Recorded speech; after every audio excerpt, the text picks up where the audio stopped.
Hello everyone, welcome to home science classes. Home science classes में आपका स्वागत है। कैसे हैं आप? आशा करती हूँ अच्छे होंगे, खुश होंगे, मस्त होंगे और पढ़ाई कर रहे होंगे। आपको पता है कि हम बात कर रहे हैं एक्सटेंशन एजुकेशन मतलब कि प्रसार शिक्षा की। और हमने कल ही आपको बताया था कि हम इसमें टोटल 15 प्रैक्टिस सेट करेंगे। आज आपकी 14 नंबर की प्रैक्टिस सेट है। इससे पहले आपने 13 नंबर तक के प्रैक्टिस सेट कर रखे हैं। अगर आपने अभी तक वो क्लासेस नहीं देखी हैं, तो एक बार ज़रूर देखें, आपके रिवीजन के पर्पज़ से बहुत ही अच्छी क्लासेस हैं आपकी। हर एक टॉपिक को कवर अप करने की कोशिश की गई है।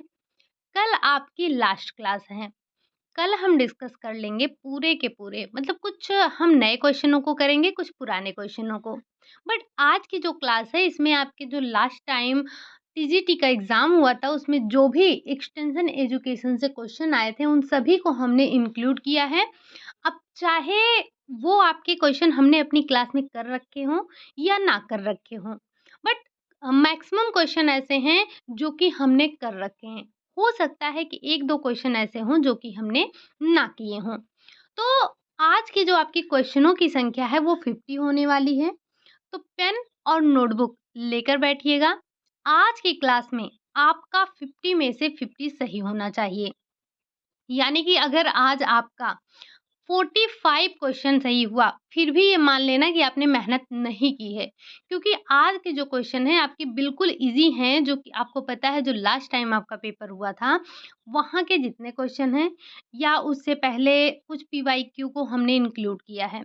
तो आज के जो सारे क्वेश्चन हैं लगभग-लगभग सारे पीवाईक्यू ही हैं। तो उम्मीद ऐसा कर रहे हैं कि आपने इतना थियरी पढ़ा है, आपने थियरी के साथ-साथ भी प्रैक्टिस किया था। अभी हम पिछले 13 डेज़ से प्रैक्टिस ही कर रहे हैं, तो आज के क्वेश्चन आपके गलत नहीं होने चाहिए और आप में से सबका कमेंट आना चाहिए कि आपने कितना क्वेश्चन सही किया है। साथ ही साथ जो मैं क्वेश्चन पूछूँगी, वो हर एक क्वेश्चन को आप नोट डाउन करेंगे या फिर अगर आपको आ रहा होगा तो कमेंट बॉक्स में तुरंत बताएँगे। ठीक? चलिए, बढ़ते हैं आज के अपने पहले क्वेश्चन की तरफ।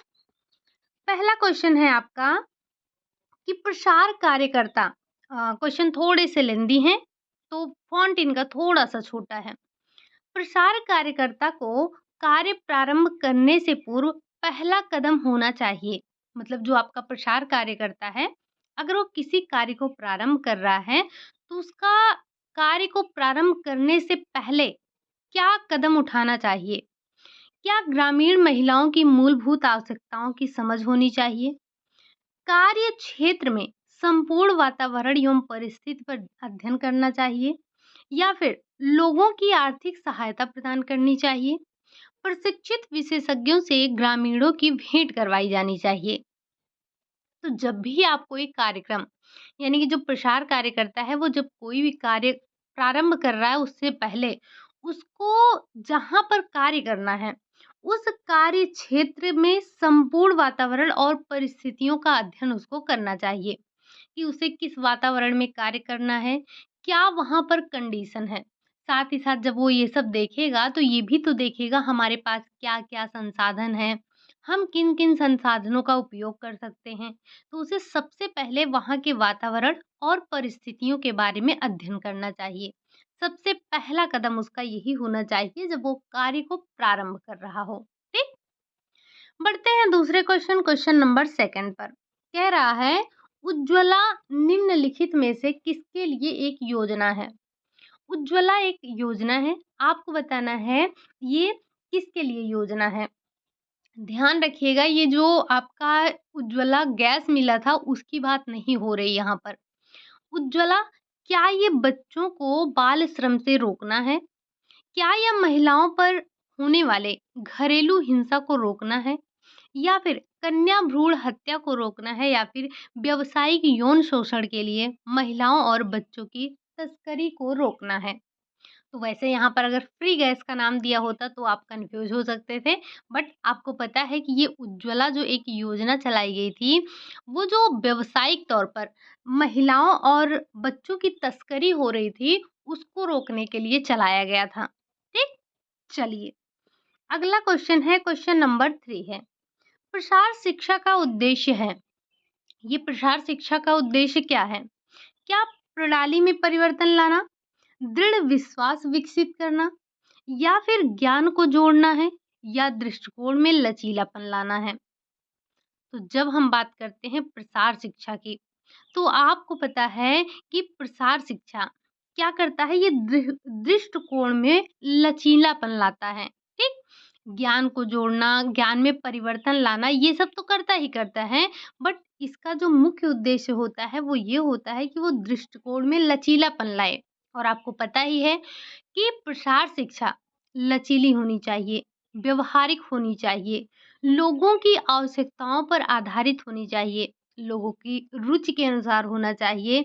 प्रसार शिक्षा जो है आपका सभी लोगों के लिए होना चाहिए, ये किसी विशेष जात, धर्म, संप्रदाय इसके लिए नहीं होनी चाहिए। ठीक?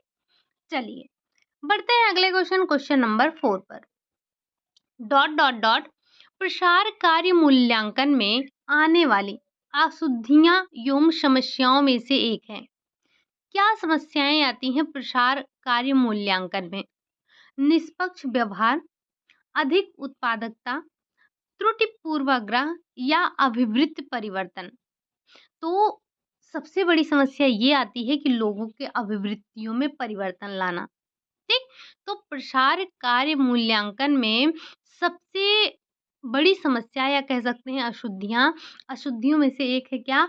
अभिवृत्ति में परिवर्तन। ठीक? अगला क्वेश्चन है आपका क्वेश्चन नंबर 5। कह रहा है प्रसार कार्यकर्ता की प्रमुख समस्या क्या है? प्रसार कार्यकर्ता की प्रमुख समस्या क्या है? क्या प्रसार एजेंटों के लिए परिवहन सुविधाओं की कमी, या फिर जलवायु परिवर्तन अनुकूलन प्रथाओं को लागू करने के लिए अपर्याप्त धन, या फिर परिवर्तन के लिए किसानों का विरोध, या सभी? तो एक प्रसार कार्यकर्ता के तौर पर आपको पता होना चाहिए कि इन सारी समस्याओं का सामना करना पड़ता है। जो प्रसार एजेंट हैं उनके लिए परिवहन की सुविधा में कमी होती है, साथ ही साथ जलवायु परिवर्तन अनुकूलन प्रथाओं को लागू करने के लिए हमें पर्याप्त धन चाहिए, लेकिन इस धन का भी अभाव होता है, तो ये भी एक समस्या हो जाती है। साथ ही साथ आपको पता है कि जब भी आप गाँव में कोई परिवर्तन करना चाहते हैं, तो जो किसान होते हैं उसका विरोध करते हैं। अब कोई आपके कार्य का विरोध करेगा तो ये कार्य में समस्या ही तो होगी। तो ये सभी समस्याएँ एक प्रसार कार्यकर्ता के सामने आती हैं। ठीक? अगला क्वेश्चन है आपका क्वेश्चन नंबर 6। अधिक रुचिकर कार्य एक प्रकार की है, क्या है? अगर आपके अधिक रुचिकर कोई कार्य कर रहे हैं अपनी रुचि से, तो क्या है? क्या ये आपका आंतरिक अभिप्रेरणा है, या ये आपका बाह्य अभिप्रेरणा है? उपरोक्त दोनों है, या फिर इनमें से कोई नहीं? तो आंतरिक और बाह्य क्या होता है? जैसे जब कोई कार्य आप अपनी इच्छा से अपने अपनी रुचि से करते हैं, तो आप वो आंतरिक प्रेरणा होता है। जब कोई कार्य आप पुरस्कार के लिए, मान सम्मान के लिए, पैसों के लिए करते हैं, किसी उपहार के लिए करते हैं, तब ये आपका बाह्य अभिप्रेरणा कहलाता है। ठीक?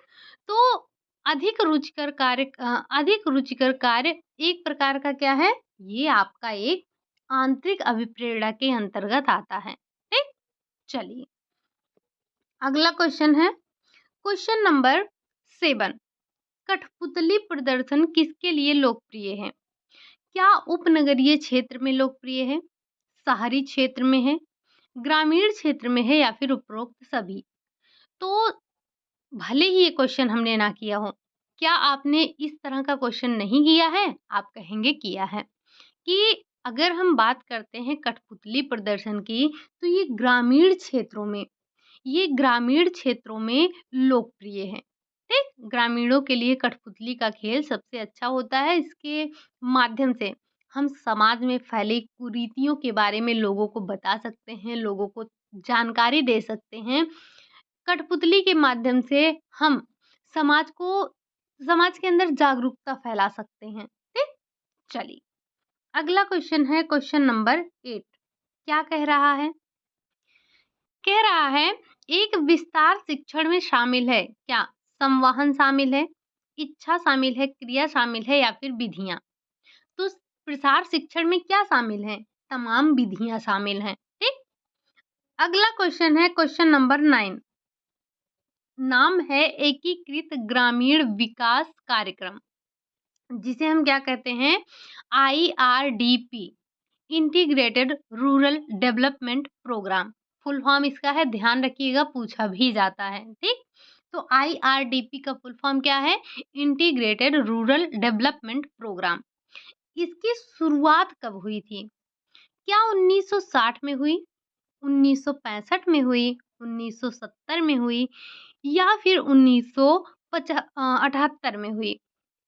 जब हम बात करते हैं IRDP की, तो इसकी शुरुआत तो हुई थी आपकी 1978 में। ज़रा आप हमें बताएँगे कि 1975 में किस किस प्रोग्राम की शुरुआत हुई थी? ज़रा एक बार कमेंट बॉक्स में बताइएगा। बढ़ते हैं अगले क्वेश्चन, क्वेश्चन नंबर 10 की तरफ। IRDP, IRDP का मुख्य उद्देश्य क्या है? क्या व्यक्ति का विकास करना है? क्या महिलाओं का विकास करना है? परिवार का विकास करना है या फिर ग्रामीण गरीब लोगों का विकास करना है? तो अगर आपने इसका फुल फॉर्म देखा हो तो इसमें हम किसकी बात करते हैं? ग्रामीणों की बात करते हैं। तो जो आपका IRDP है, इसका मुख्य उद्देश्य है कि जो ग्रामीण गरीब लोग हैं उनका विकास किया जाए। ठीक? चलिए, और ये आप बहुत अच्छे से पढ़ते हैं। आई थिंक मैं आपको हर दिन ये शब्द बोलती हूँ कि हमारा प्रसार शिक्षा ही ग्रामीणों के उत्थान की बात करता है। हम पूरे प्रसार शिक्षा में डे 1 से लेकर जो हमारा लास्ट डे होता है, यानी कि लास्ट टॉपिक जब हम पढ़ते हैं, उसमें हम ग्रामीणों के ही उत्थान की बात करते हैं। अब चाहे वो ग्रामीण महिला हों, पुरुष हों, बच्चे हों, इन्हीं की बात करते हैं। ठीक? चलिए, अगला क्वेश्चन है क्वेश्चन नंबर 11। विस्तार क्या है? अगर आपसे पूछा जाए विस्तार, यानी कि हम बात कर रहे हैं प्रसार की, यानी कि एक्सटेंशन की। तो विस्तार क्या है, प्रसार क्या है? क्या संदेश का एक पक्षीय प्रवाह है? क्या संदेश का 3 पक्षीय प्रवाह है? संदेश का बहुपक्षीय प्रवाह है या फिर संदेश का द्विपक्षीय प्रवाह है? तो संदेश ये आपका विस्तार क्या है? आपने पढ़ रखा है ना कि ये एक द्वितरफ़ा संदेश का प्रवाह होता है। क्या है? संदेश का द्विपक्षीय प्रवाह होता है। और अगर आपने संचार का टॉपिक पढ़ा है, तो आपसे पूछा क्या जाता है कि कौन-सा कम्युनिकेशन अच्छा होता है? तो जो दो तरफ़ा कम्युनिकेशन होता है, वो आपका अच्छा होता है। कम्युनिकेशन के टॉपिक को अच्छे से पढ़ लीजिएगा। आपको याद होगा, अभी 3-4 दिन पहले हमने आपको झारखंड का एक पेपर करवाया था, जिसमें आपसे लगभग-लगभग 25 या 27 के आस-पास क्वेश्चन पूछे गए थे और उसमें से मैक्सिमम क्वेश्चन, अगर 27 क्वेश्चन थे तो आई थिंक 25 क्वेश्चन आपके सिर्फ़ और सिर्फ़ कम्युनिकेशन से लिए गए थे। तो थोड़ा-सा ध्यान रखिएगा, कम्युनिकेशन का टॉपिक इम्पोर्टेंट है आपके लिए। बढ़ते हैं अगले क्वेश्चन, क्वेश्चन नंबर 12 पर। कह रहा है भारतीय विद्यालयों में औपचारिक शिक्षा के रूप में गृह विज्ञान की शुरुआत करने वाले पहले शिक्षाविद थे कौन? डॉक्टर धनत्यागी, विट्ठल दास, हंसाबेन मेहता या फिर महाराजा सयाजीराव। तो जो भारतीय विद्यालय में औपचारिक तौर पर, जैसे अनौपचारिक तौर से तो हम पढ़ते ही थे, अनौपचारिक तौर पे तो सीख ही रहे थे, लेकिन जो औपचारिक तौर पर विद्यालय में शुरुआत की गई गृह विज्ञान की, तो पहले शिक्षाविद कौन थे? वो थे आपके महाराजा सयाजीराव थे। ठीक? नाम इनका थोड़ा-सा ध्यान रखेंगे। बढ़ते हैं अगले क्वेश्चन, क्वेश्चन नंबर 13 पर। सन 1932 में दिल्ली के किस कॉलेज में गृह विज्ञान की शुरुआत हुई? क्या क्वीन मैरी कॉलेज में, क्रिश्चियन मैरी कॉलेज में, लेडी इरविन कॉलेज में या फिर इनमें से कोई नहीं? तो मुझे नहीं लगता कि ये क्वेश्चन आपको, मतलब मुझे ये बताना चाहिए। आप बहुत अच्छे से रट रखे होंगे आपने 1932 दिल्ली लेडी इरविन कॉलेज। ये अगर आपसे पूछा जाए कि लेडी इरविन कॉलेज की स्थापना कहाँ हुई? दिल्ली में। कब हुई? 32 में हुई।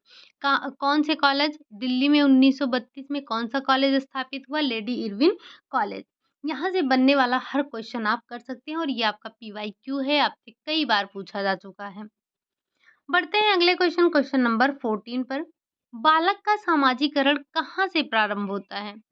सोशल मीडिया से, विद्यालय से, परिवार से या फिर खेल के मैदान से? तो ये रटा-रटाया क्वेश्चन है, बट मैंने आपको कहा कि आज के क्वेश्चन चाहे आपके ईज़ी हों या हार्ड हों, हमने पीवाईक्यू लिया है, तो जो बिल्कुल भी ईज़ी-ईज़ी क्वेश्चन थे, फिर भी हमने उनको इंक्लूड किया है, ठीक? तो ये परिवार से आपका समाजीकरण, बालक का समाजीकरण स्टार्ट होता है, ठीक? अगला क्वेश्चन है, क्वेश्चन नंबर 15 है। कह रहा है, प्रसार शिक्षा शब्द का प्रयोग सर्वप्रथम सन 1873 में कहाँ किया गया? और ये जब आप एक्सटेंशन एजुकेशन पढ़ते हैं, एक्सटेंशन एजुकेशन की आई थिंक पहली क्लास जब आप देखते हैं या फिर दूसरी क्लास जब हम बात करते हैं एक्सटेंशन एजुकेशन के हिस्ट्री की, तब वहीं पर इसको डिस्कस करते हैं। और ये क्वेश्चन आपसे मल्टीपल टाइम पूछा गया है मल्टीपल एग्जाम में, तो आपके लिए ये इम्पोर्टेंट है। डेट भी ध्यान रखेंगे कि प्रसार शिक्षा शब्द का प्रयोग सबसे पहले कब हुआ? 1873 में। कहाँ हुआ? क्या ये हार्वर्ड विश्वविद्यालय में हुआ? क्या ये टेक्सास विश्वविद्यालय में हुआ? या फिर कैम्ब्रिज विश्वविद्यालय में हुआ? या फिर ऑक्सफोर्ड विश्वविद्यालय में हुआ था? तो जो प्रसार शिक्षा का सबसे पहले 1873 में प्रयोग किया गया था, वो आपके कैम्ब्रिज विश्वविद्यालय में किया गया था। ठीक? पढ़ते हैं अगले क्वेश्चन नंबर 16 पर। विश्व स्वास्थ्य संगठन कार्य करता है। ये कार्यकर्ता का मतलब ये वाला करता है यहाँ पर, ठीक? कार्य करता है। क्या निरोग व्यक्ति के लिए कार्य करता है? एक समुदाय के लिए कार्य करता है? माता और शिशु के लिए कार्य करता है या फिर सभी के लिए कार्य करता है? तो आप ये जानते हैं कि जो WHO है यानी कि विश्व स्वास्थ्य संगठन स्थापना कब हुई? 1948 में हुई। विश्व स्वास्थ्य दिवस कब मनाते हैं? तो 7 अप्रैल को मनाते हैं, जो कि अभी आपका आने वाला है। तो जो ये विश्व स्वास्थ्य संगठन है, ये किसके लिए कार्य करता है? तो ये आपका माता और शिशुओं के लिए कार्य करता है, उनके स्वास्थ्य के लिए कार्य करता है। ठीक? चलिए, अगला क्वेश्चन है क्वेश्चन नंबर 17। यूनिसेफ की स्थापना कब हुई? क्या ये 45 में हुई, 1946 में हुई, 47 में हुई या फिर 48 में हुई? तो आप जानते हैं कि यूनिसेफ की स्थापना कब हुई? 46 में हुई। आप यूनिसेफ का एक बार फुल फॉर्म बता दीजिएगा। बढ़ते हैं अगले क्वेश्चन की तरफ। खैर, अगर हम यूनिसेफ के फुल फॉर्म को छोड़ दें, तो ये बताइए कि यूनिसेफ किसके लिए कार्य करता है? जैसे WHO स्वास्थ्य के क्षेत्र में कार्य करता है, वैसे ही यूनिसेफ किस क्षेत्र में या किसके लिए कार्य करता है? अगला क्वेश्चन है क्वेश्चन नंबर 18। ये रहा आपके लास्ट टाइम जो TGT का एग्जाम हुआ था, उसमें का क्वेश्चन। विश्व स्वास्थ्य संगठन की स्थापना कब हुई? अभी-अभी हमने आपसे कहा 1948 में हुई, लेकिन यहाँ पर 1948 है ही नहीं, 40 है, 45 है, 42 है और 54 है।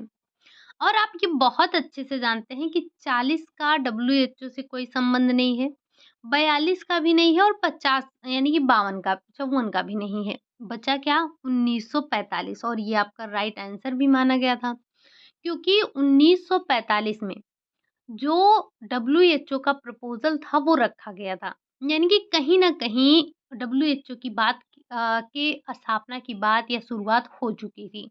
तो इसीलिए इस ऑप्शन को सही माना गया है।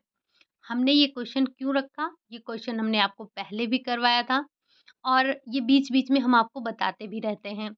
ये क्वेश्चन इसलिए है ताकि नेक्स्ट एग्ज़ाम में जब आप बैठें और इस तरह का क्वेश्चन आए तो आप आसानी से कर लें।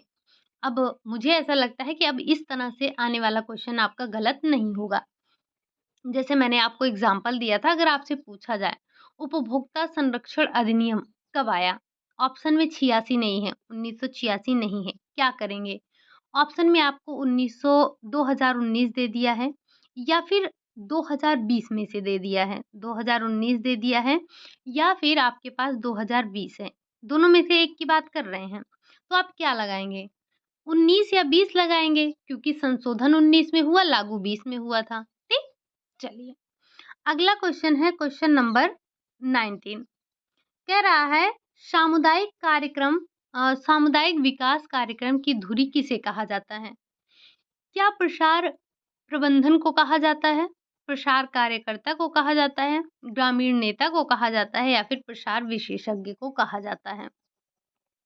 तो जो सामुदायिक विकास कार्यक्रम की धुरी मानते हैं, वो हम प्रसार कार्यकर्ता को मानते हैं। यही प्रसार कार्यकर्ता आपके सामुदायिक विकास कार्यक्रम की धुरी होता है। ठीक? अगला क्वेश्चन है क्वेश्चन नंबर 20। कह रहा है पर्यावरण स्वच्छता का नाम बदलकर रखा गया। क्या रखा गया? मानसिक स्वास्थ्य रखा गया, सकारात्मक पर्यावरण रखा गया, पर्यावरण स्वास्थ्य रखा गया या फिर शुद्ध पर्यावरण रखा गया। तो जो पर्यावरण स्वच्छता है, इसका नाम बदलकर हमने पर्यावरण स्वास्थ्य रख दिया है। थोड़ा-सा आप चीज़ों को ध्यान रखेंगे। इसी के साथ-साथ आप हमें ये बताइए कि हम विश्व पर्यावरण दिवस कब मनाते हैं? ठीक? बढ़ते हैं अगले क्वेश्चन, क्वेश्चन नंबर 21 पर। क्या कह रहा है? कह रहा है संचार के किस माध्यम में तस्वीरें प्रत्यक्ष रूप से सामने दिखाई जाती हैं? फ्लैश कार्ड में, टेलीविज़न में, फ़िल्म स्ट्रिप में या फिर श्यामपट्ट में? तो जो तस्वीरें आपको प्रत्यक्ष रूप से दिखाई जाती हैं, वो फ्लैश कार्ड में दिखाई जाती हैं। बढ़ते हैं अगले क्वेश्चन, क्वेश्चन नंबर 22 पे।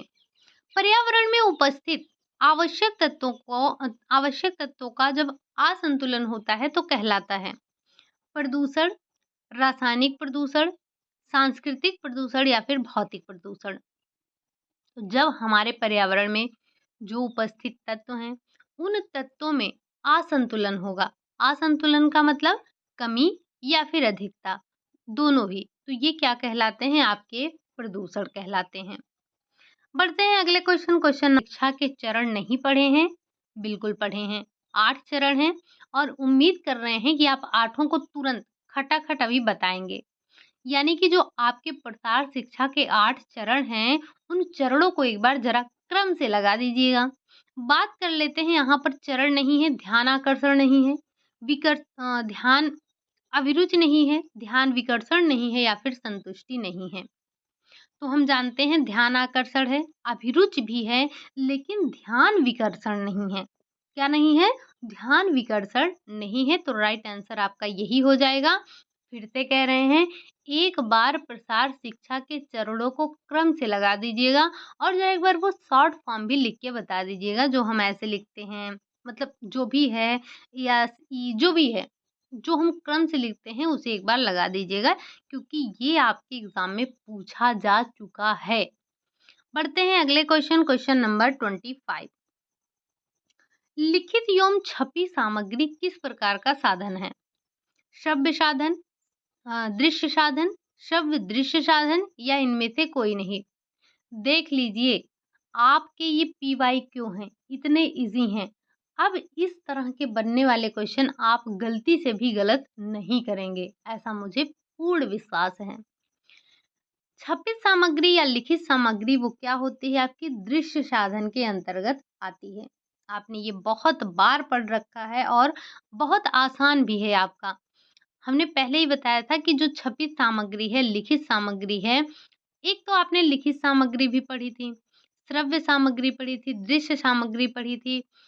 तो ये जो आपकी छपित सामग्री है, इसके आपने लाभ भी देखे थे, सीमाएँ भी देखी थी, ठीक? और आप ये बहुत अच्छे से जानते हैं कि जो लिखित सामग्री है हमारी, जैसे कि हम बात कर लें हमारी पुस्तकें, तो इसका कोई काट नहीं है, इसका कोई तोड़ नहीं है। इसका मुकाबला ना पहले कोई कर सकता था, ना है, ना आगे कर सकेगा।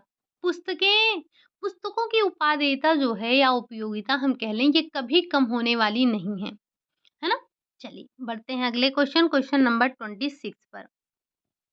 बाल विवाह निरोधक अधिनियम किस सन में लागू हुआ? 1929 में, 55 में, 76 में या 2006 में? तो ज़रा आप ये बताइए, ये जो आपका बाल विवाह निरोध अधिनियम है, ये तो लागू हुआ 1929 में।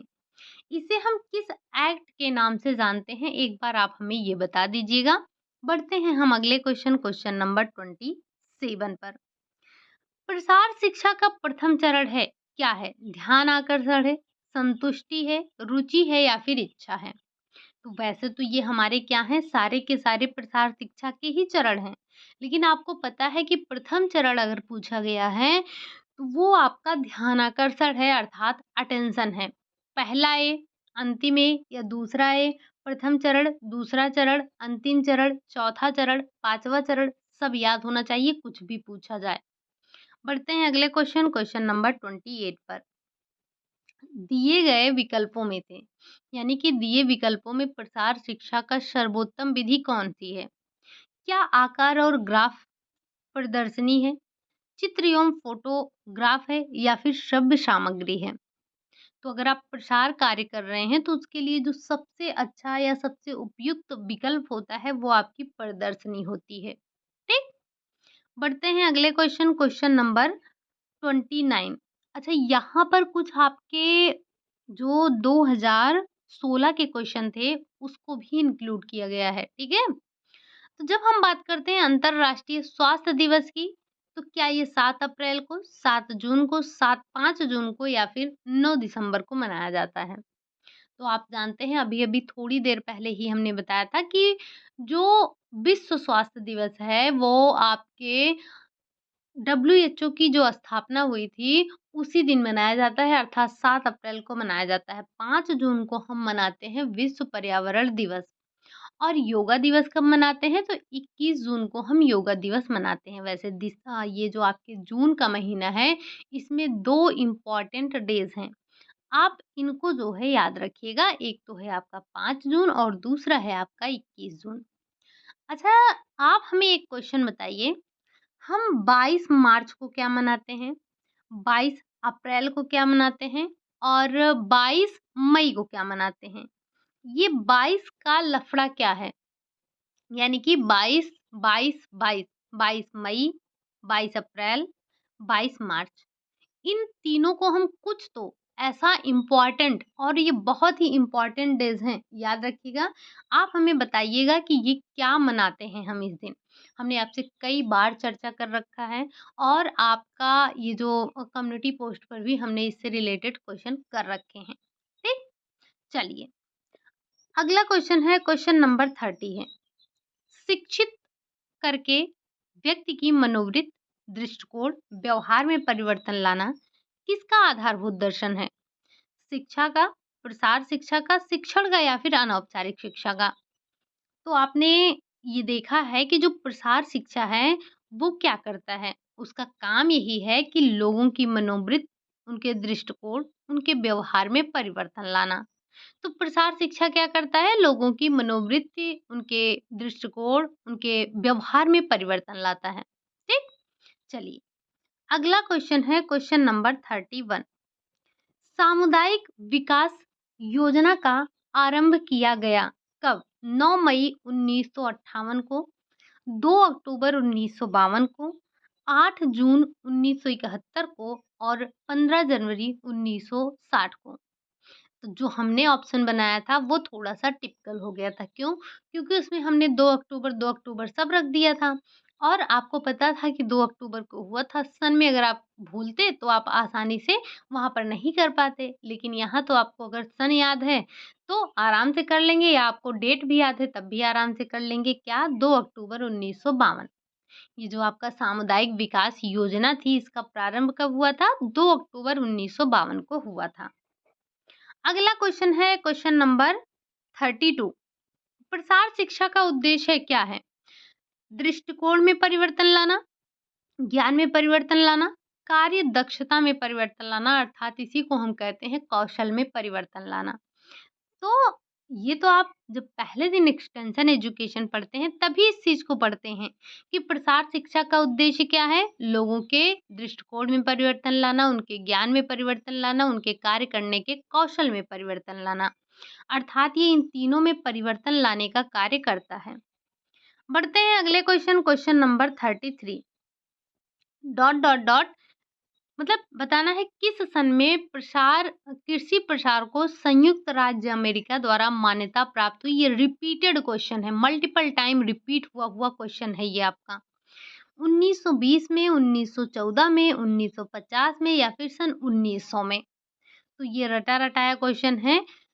ये जो आपकी एक्सटेंशन एजुकेशन की हिस्ट्री है ना, इसको एक बार पढ़ लीजिएगा, यहाँ यहाँ से काफ़ी क्वेश्चन बनते हैं। तो जब हम बात करते हैं संयुक्त राज्य अमेरिका में मान्यता, तो वो पड़ा आपको प्राप्त हुआ था 1914 में। क्या आप हमें बता सकते हैं किस एक्ट के तहत ये मिला था? अभी आपने 2 दिन पहले ही ये क्वेश्चन किया था। बढ़ते हैं अगले क्वेश्चन, क्वेश्चन नंबर 35 पर। प्रथम गृह विज्ञान महाविद्यालय की स्थापना किस राज्य में हुई? नई दिल्ली, उत्तर प्रदेश, पंजाब या फिर चेन्नई? तो जो आपकी प्रथम महाविद्यालय की स्थापना हुई वो दिल्ली में हुई थी। ठीक? चलिए, बढ़ते हैं अगले क्वेश्चन, क्वेश्चन नंबर 35 पर। पर व्यक्तिगत संपर्क, पारस्परिक सद्भाव एवं मैत्री बढ़ाने की दृष्टि से कौन सी विधि अत्यंत लाभकारी है? कार्यालय में भेंट, फॉर्म या घर पर भेंट, विधि एवं परिणाम प्रदर्शन या फिर समूह चर्चा का आयोजन? अगर आपको किसी से व्यक्तिगत संपर्क करना है तो और अपने पारस्परिक सद्भाव, मैत्री को बढ़ाना है, मित्रता को बढ़ाना है, तो उसके लिए सबसे जो अच्छा होता है वो ये होता है कि आप उससे उसके फॉर्म या फिर आप उसके घर पर जाकर उससे व्यक्तिगत रूप से मिलें। ठीक? चलिए, और आपको पता है ना, व्यक्तिगत संपर्क, उसमें आने वाली सारी विधियाँ, साथ ही साथ समूह संपर्क में आने वाली सारी विधियाँ, जनसंपर्क, जनसंपर्क में आने वाली सारी विधियाँ आपको पता होनी चाहिए। बढ़ते हैं अगले क्वेश्चन, 38 है। सामाजिक व्यवहार जन्म से शुरू होता है। क्या ये बात सही है, गलत है, संबंधित ही नहीं है या फिर विवादित है? तो जो व्यक्ति होता है ये जन्म से ही सामाजिक नहीं होता है। ये जन्म के समय तो मात्र एक जैविक प्राणी होता है। धीरे-धीरे इसमें सामाजिकता आती है, धीरे-धीरे नैतिकता आती है। और आप हमें ये बताइए कि किस महाशय ने ये कथन बोला था कि व्यक्ति जो है वो जन्म के समय मात्र एक जैविक प्राणी होता है। ये आपने परिभाषा पहले भी लिख रखा है। बढ़ते हैं अगले क्वेश्चन की तरफ, क्वेश्चन नंबर 39 कह रहा है, यहाँ पर एक समय आपको बताना है कि किस समय के उत्तरजीवियों को मदद प्रदान करने के लिए 1945 में कोऑपरेटिव कोऑपरेटिव है ये, ठीक? कोऑपरेटिव अमेरिकन रिलीफ एवरीवेयर की स्थापना की गई। अर्थात ये केयर का ही फुल फॉर्म है, ठीक? केयर का फुल फॉर्म क्या है? American cooperative American relief everywhere, ठीक? इसकी स्थापना किस विश्व युद्ध के समय हुई?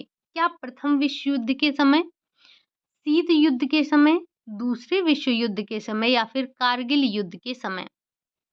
तो जब हम बात करते हैं कि ये जो हमारा केयर है, केयर की स्थापना कब हुई थी?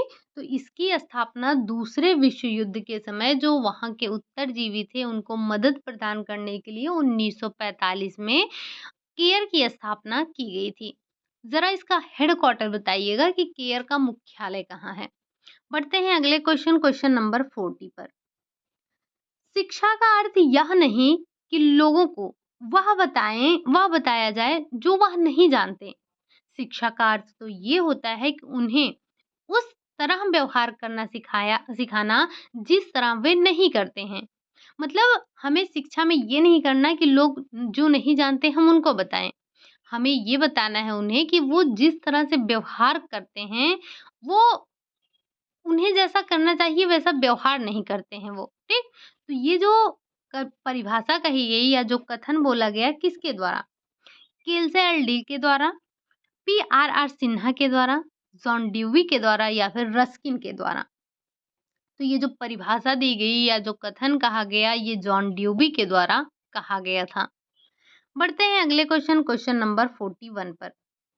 बताना है आपको कि एक ब्लैंक स्पेस दिया गया आपको कि छोटे समूह चर्चाओं का एक प्रकार है। इसमें से क्या छोटे समूह चर्चाओं का एक प्रकार है, जो किसी सीमा के बिना विचारों के मुक्त परिचय को प्रोत्साहित करने के लिए बनाया गया है। क्या ये बजट सत्र है? कोई संबंध नहीं। क्या मानसिक मंथन है, सेमिनार है, सम्मेलन है? तो छोटे समूह की बात हो रही है, इसमें आपका आएगा मस्तिष्क मंथन। मस्तिष्क मंथन छोटे समूह चर्चाओं का एक प्रकार होता है, जो किसी सीमा के बिना विचारों के मुक्त परिचय को प्रोत्साहित करने के लिए बनाया गया है। ठीक? तो यहाँ पर आपका मस्तिष्क मंथन राइट आंसर हो जाएगा। बढ़ते हैं अगले क्वेश्चन नंबर 42 पर। खाद्य मिलावट की रोकथाम अधिनियम कब पारित हुई? 51 में, 1900, 1952 में, 1953 में या फिर 1954 में? तो ये खाद्य मिलावट जो आपका अधिनियम है, रोकथाम अधिनियम है, कब पारित हुआ? 1954 में पारित हुआ था। बढ़ते हैं अगले क्वेश्चन नंबर 43। विस्तारण शिक्षा में प्रतिभागिता है, जबकि विद्यालय में उपस्थित है। मतलब जब हम बात करते हैं प्रसार शिक्षा में भाग लेने की, तो क्या ये आवश्यक है और विद्यालय में ऐच्छिक है? यानी कि प्रसार शिक्षा में आपका भाग लेना आवश्यक है, विद्यालय में उपस्थित होना आपका ऐच्छिक है, आपकी इच्छा हो तो जाएँ, ना इच्छा हो तो ना जाएँ। या फिर आपका जो प्रसार शिक्षा में भाग लेना है वो ऐच्छिक है, जबकि विद्यालय में आपका उपस्थित होना आवश्यक है। या फिर विस्तार शिक्षा में प्रतिभागिता केवल है। ये केवल का कोई मतलब ही नहीं है, ऑप्शन दिया है, बहरहाल इससे कोई मतलब ही नहीं है। बचा आपका ये दोनों। आपको पता है ना, प्रसार शिक्षा इच्छा पे आधारित है। जब व्यक्ति की इच्छा होगी तभी वो सीखेगा, जब उसकी रुचि होगी तभी वो सीखेगा, जब उसको आवश्यकता होगी तभी वो सीखेगा।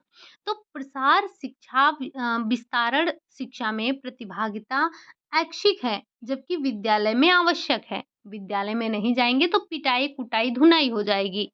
विद्यालय में पहुँचना आवश्यक है। ठीक? चलिए, तो इसका राइट आंसर हो जाएगा ऐच्छिक और आवश्यक।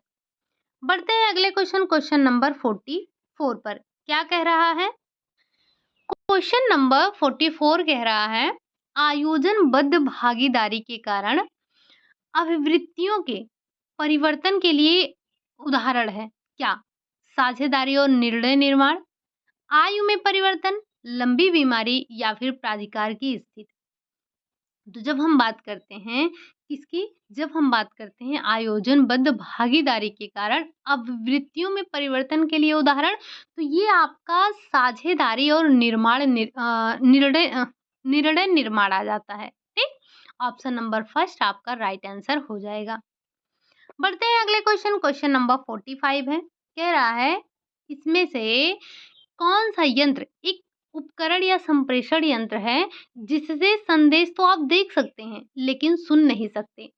क्या आपने श्रव्य साधन, दृश्य साधन, श्रव्य दृश्य साधन नहीं देखा था? बिल्कुल देखा था। तो जो हमारा श्रव्य साधन होता है उसे हम सिर्फ सुन सकते हैं, जो हमारा दृश्य होता है उसे हम सिर्फ देख सकते हैं। लेकिन हमारा जो श्रव्य दृश्य साधन होता है उसे हम देख भी सकते हैं और सुन भी सकते हैं। आपने प्रक्षेपण के आधार पर देखा था, गैर प्रक्षेपण के आधार पर भी देखा था। तो जो हमारा ऐसा उपकरण जिसे हम केवल देख सकते हैं लेकिन सुन नहीं सकते हैं, तो वो हमारा दृश्य साधन के अंतर्गत आता है। जो हमारी दृश्य सामग्री है उसे हम केवल देख सकते हैं, उसे हम सुन नहीं सकते हैं। ठीक? अगला क्वेश्चन है क्वेश्चन नंबर 46। वह व्यक्ति जो परिचालन में संप्रेषण की प्रक्रिया आरंभ करता है कहलाता है? पर्यवेक्षक कहलाता है, आयोजक कहलाता है, श्रोता कहलाता है या फिर संप्रेषण कहलाता है? तो जो व्यक्ति संप्रेषण की प्रक्रिया को प्रारंभ करता है, वो आपका संप्रेषक कहलाता है। यहाँ पर संप्रेषक होना था। तो वो आपका संप्रेषक कहलाता है, वो आपका वक्ता कहलाता है, वो आपका संचालक कहलाता है, वो आपका संचारक कहलाता है। साथ ही साथ वो आपका सेंडर भी कहलाता है, एनकोडर भी कहलाता है। तो आपने संप्रेषककर्ता के एक नाम नहीं सुने थे, करीब-करीब 6-7 नाम आपने सुने थे। वैसे ही आपके श्रोता के भी कई नाम होते हैं। श्रोता, रिसीवर और डिकोडर, सारे नाम इसी के ही हैं। ठीक? बढ़ते हैं अगले क्वेश्चन, क्वेश्चन नंबर 47। संप्रेषण का पूर्व कथन रूप है, क्या है? बबलाना है, हाव-भाव है, भावनात्मक अभिव्यक्तियाँ हैं, उपरोक्त सभी हैं। तो आपको पता है कि संप्रेषण के पूर्व के अभिकथन, या आपने देखा था बोलने वाणी के पूर्व की अभिव्यक्तियाँ, उसमें आपने 4 नाम सुना था। 3 तो आपको यहीं दिख रहे हैं। आपको एक नाम आपने सुना था कूइंग, एक आपने सुना था क्राइंग, इसी में आता है। तो जो बबलाना हुआ, हाव-भाव हुआ, भावनात्मक अभिव्यक्तियाँ हुई, ये आपका जो है पूर्व कथन के अंतर्गत आ जाते हैं, ठीक? जैसे भावनात्मक अभिव्यक्तियों में मतलब हम किसी चीज़ को फेंक दे रहे हैं, बच्चा फेंक दे रहा है या कोई भी व्यक्ति फेंक दे रहा है, यहाँ पर एक बच्चे की बात नहीं हो रही है। तो यहाँ पर आपसे बात हो रही है संप्रेषण के पूर्व कथन की, तो ये उपरोक्त सभी इसमें आ जाएगा, ठीक? चलिए, अगला क्वेश्चन है क्वेश्चन नंबर 48। डॉट आवश्यक रूप से उपलब्ध अवसरों पर आधारित कार्य योजना का निरूपण है। क्या? आयोजन, स्वीकार करना, कार्य करना या फिर चुनना? तो हम जानते हैं कि आयोजन हमारा क्या है? आवश्यक रूप से उपलब्ध अवसरों पर आधारित कार्य योजना का निरूपण है। ठीक? जब आप प्रबंधन प्रक्रिया पढ़ते हैं तो उसके 3 चरण पढ़ते हैं। अभी हम परसों से डिस्कस करेंगे होम मैनेजमेंट की, तो वहाँ पर ये आपको मिलता है। बट बीच में क्वेश्चन आ गया था, तो उठा लिया गया। क्वेश्चन नंबर 49 है, प्रौढ़ शिक्षा कार्यक्रम केंद्रित है साक्षरता पर, संवर्धन पर, आर्थिक क्रियाओं हेतु कौशल विकास पर या फिर उपरोक्त सभी पर? तो जो प्रौढ़ शिक्षा है क्यों है? ये सभी उद्देश्यों से किया जाता है। मतलब साक्षर लोगों को साक्षर करना भी है, संवर्धन पर भी आधारित है, आर्थिक क्रियाओं हेतु कौशल विकसित करना ताकि वो अपना रोज़गार कमा सकें, रोज़गार कर सकें, अपने जीवन स्तर को ऊँचा उठा सकते हैं। ठीक? अगला क्वेश्चन है और आज का आपका लास्ट क्वेश्चन है, क्वेश्चन नंबर 50 है। एकीकृत बाल विकास योजना निम्नलिखित सेवाओं में से कौन-सी सम्मिलित है? क्या प्रौढ़ शिक्षा एवं परिवार नियोजन या फिर गैर औपचारिक पूर्व शालेय शिक्षा एवं पोषण शिक्षा या फिर आय अर्जन हेतु प्रशिक्षण या इनमें से कोई नहीं? बात किसकी की जा रही है? एकीकृत बाल विकास योजना, जिसे हम आईसीडीएस के नाम से भी जानते हैं। इस योजना में क्या सेवा है? यही ना कि गैर औपचारिक पूर्व शालेय शिक्षा और पोषण शिक्षा दी जाती है। इसके बारे में आपने कई पॉइंट पढ़ रखे हैं। इसकी स्थापना कब हुई? मतलब स्थापना नहीं, योजना है, कब शुरू हुई, प्रारंभ कब से हुआ, फुल फॉर्म क्या है, सारी चीज़ें याद रखिएगा। ये हमारे आज के पूरे 45 नहीं, आज के हमारे 50 क्वेश्चन थे और कल की भी क्लास में आपको 50 क्वेश्चन मिलने वाले हैं।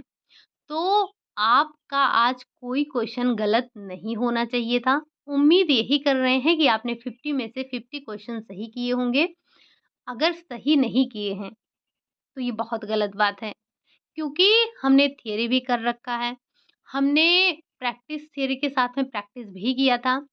साथ ही साथ हमने पिछले 15 दिनों से प्रैक्टिस ही की है। तो कोई ऐसा क्वेश्चन नहीं बचा है, या आज की जो प्रैक्टिस सेट था उसमें कोई भी ऐसा क्वेश्चन नहीं बचा था जो कि हमने डायरेक्ट और इनडायरेक्ट ना किया हो। क्वेश्चन की भाषा भले ही बदली हो, लेकिन कोई ऐसा क्वेश्चन नहीं था जो कि हमने ना किया हो। तो उम्मीद यही कर रहे हैं कि अगर आपने हमारे साथ में मेहनत किया है, तो क्वेश्चन आपके सारे सही हुए होंगे। आपने मेहनत किया है तो आपको परिणाम मिलेगा ही मिलेगा। अच्छा, आप में से कितने लोग ऐसे हैं जिन्होंने सिर्फ़ थियरी की है या जिन्होंने सिर्फ़ प्रैक्टिस किया है? तो ध्यान रखिएगा, सिर्फ़ अगर आप थियरी पढ़ लेते हैं और सोचते हैं कि सिलेक्शन हो जाएगा, तो पॉसिबल नहीं है। अगर आप सिर्फ़ और सिर्फ़ प्रैक्टिस के भरोसे बैठे हैं, तो भी ये पॉसिबल नहीं है। जितना चीज़ें आपको पढ़ाई गई हैं, सबको आपको मिलाकर तैयारी करना है। नहीं तो क्या हमें पागल कुत्ते ने काटा है? कि हम एक बार थियरी करवा रहे हैं, प्रैक्टिस करवा रहे हैं, थियरी के साथ-साथ भी प्रैक्टिस करवा रहे हैं, अलग से भी प्रैक्टिस करवा रहे हैं, आपको बार-बार रिवीजन के लिए बोल रहे हैं, पागल तो नहीं हैं। तो आपको मेहनत करनी होगी, मतलब रिवीजन भी करना होगा, प्रैक्टिस भी करनी होगी आपको, ठीक है? चलिए, उम्मीद करते हैं कि आप तैयारी में लगे होंगे, रिवीजन वगैरह आपके बहुत अच्छे से चल रहे होंगे। तो अभी कल हमारा लास्ट सेशन होगा किसका? एक्सटेंशन एजुकेशन का, उसके बाद हम स्टार्ट करेंगे होम मैनेजमेंट को। साथ ही साथ आपसे रिक्वेस्ट है कि जो पुरानी हमने प्रैक्टिस सेट कर रखी है, मतलब जो अभी आपने न्यूट्रिशन साइंस सबसे पहले किया था, फिर आपने टेक्सटाइल किया था, फिर आपने सीडी किया था, तो उसको भी रिवाइज करते हुए चलिए, ठीक? और थियरी की क्लासेस में जो भी आपके जैसे सन वगैरह हैं, उनको बार-बार पढ़िए, उनको ध्यान रखिए, ठीक? चलिए, फिर आज आपने कितने क्वेश्चन सही किए, इसको आप एक बार कमेंट बॉक्स में ज़रूर बताइएगा। आप में से जो लोग भी टेलीग्राम जॉइन नहीं किए हैं, वो जॉइन जॉइन कर सकते हैं। हर शाम 5 पीएम पर अभी तक आपके सिर्फ 5 क्वेश्चन होते थे, बट वहाँ पर भी हमने क्वेश्चनों की संख्या बढ़ा दी है। तो 10 क्वेश्चन पर डे आपके वहाँ पर प्रैक्टिस सेशन में मिल जाते हैं, यानी कि प्रैक्टिस में क्विज़ होती है आपकी, तो उस क्विज़ में आप पार्टिसिपेट कर सकते हैं, अपनी तैयारी को और भी मजबूत बना सकते हैं। लिंक आपको इसी क्लास के नीचे डिस्क्रिप्शन बॉक्स में मिल जाएगा, आप वहाँ से जॉइन कर सकते हैं, ठीक? चलिए फिर मिलते हैं आपसे नेक्स्ट क्लास में, तब तक के लिए खुश रहिए, मस्त रहिए, पढ़ाई करिए। Bye bye, take care.